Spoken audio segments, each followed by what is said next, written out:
नमस्कार बंधुरा आमी नूपुर ভিলেজ ফুড चैनेले आपनादेर सबाइके स्वागत। आज आमी आपनादेर संगे शेयर करब चिकेन महारानी। खूबই সহজ পদ্ধতিতে কিন্তু খেতে খুব বেশি ভালো লাগে। ভাত রুটি লুচি সব কিছুর সঙ্গেই খেতে পারবেন। আশা করি ভিডিওটা খুব বেশি ভালো লাগবে। স্কিপ না করে শেষ পর্যন্ত দেখতে থাকুন।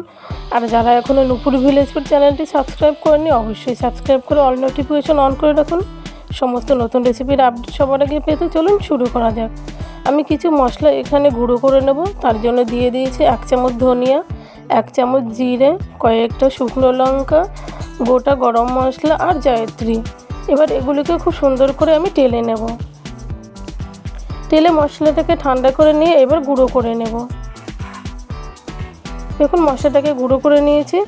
এবার আমি পেঁয়াজ আর কাজু বাদাম পেস্ট করে নেব। অবশ্যই পেঁয়াজের পরিমাণটা একটু বেশি লাগবে। এবার আমি কড়াইতে দিয়ে দিলাম পরিমাণ মতো তেল। তেলটা গরম হয়ে গেলে আমি দিয়ে দেব গোটা গরম মশলা ফোড়ন আর একটা তেজপাতা। সামান্য একটু ভেজে নিয়ে এইবার দিয়ে দেব পেঁয়াজ ও কাজু বাদামের পেস্টটা।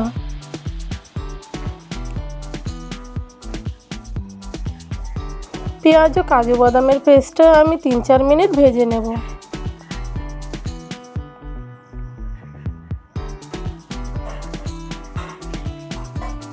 3-4 মিনিট মতো ভেজে নিয়েছি। এবার এতে আমি দিয়ে দেবো আদা ও রসুন বাটা।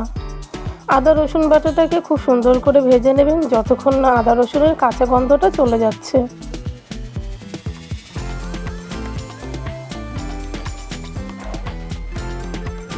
আদা ও রসুন খুব সুন্দর করে ভেজে নিয়েছি।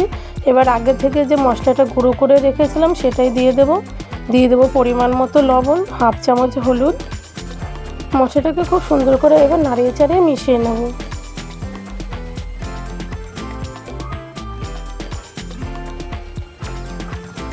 এই সময় গ্যাসের ফ্লেমটা মিডিয়াম রাখবেন। মিডিয়াম রেখে মশলাটাকে খুব সুন্দর করে কষিয়ে নিতে হবে।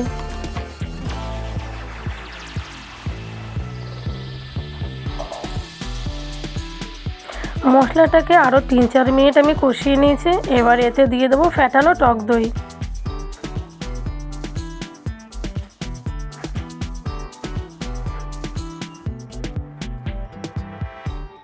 কোনো রকম জল ব্যবহার করব না। আমি গ্যাসের ফ্লেমটা লো টু মিডিয়াম রেখে মশলাটাকে ততক্ষণ অবধি কষাবো যতক্ষণ না মশলার গা থেকে তেল ছেড়ে দিচ্ছে।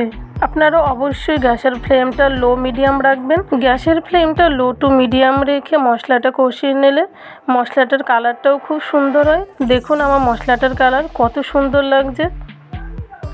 বেশ কিছুক্ষণ সময় ধরে মশলাটাকে কষিয়ে নিয়েছে। মশলাটা থেকে তেলও ছেড়ে দিয়েছে। এবার আমি দিয়ে দেবো চিকেনটাকে খুব সুন্দর করে পরিষ্কার করে নিয়েছি।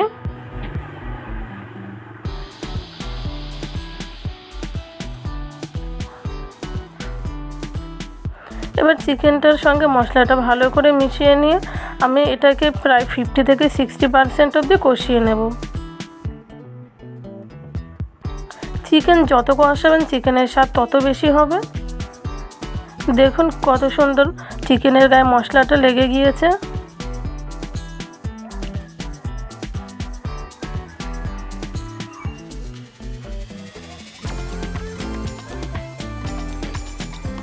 প্রায় 10 থেকে 15 মিনিট গ্যাসের ফ্লেম লো টু মিডিয়াম রেখে মাংসটাকে আমি কষিয়ে নিয়েছি।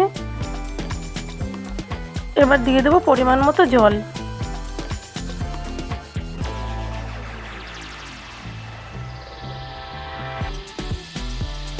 আপনারা যতটা গ্রেভি পছন্দ করেন সেই পরিমাণে জল দেবেন। তবে এই রেসিপিতে খুব বেশি গ্রেভি ভালো লাগবে না, শুকনো গ্রেভিই বেশি ভালো লাগবে। বেশ নাড়িয়ে ছেড়ে মিশিয়ে নিয়ে এইবার আমি ঢাকনা দিয়ে রাখবো 10 মিনিট মতো। 10 মিনিট পর ঢাকনাটা তুলে দেখে নেব। দেখুন মাংসটা প্রায় 60 থেকে 70% মতো কুক হয়ে এসছে।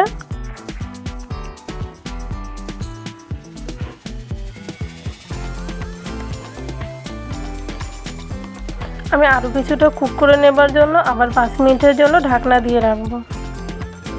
ফিরে এলাম 5 মিনিট পর। ঢাকনাটা তুলে দেখব। দেখুন গ্রেভিটা অনেকটা কমে এসছে এবং গ্রেভির কালারও চেঞ্জ হয়ে এসছে। আর ঢাকা দেওয়ার কোনো প্রয়োজন নেই। এইভাবেই আমি এইবার 10 মিনিট মতো ফুটিয়ে নেব।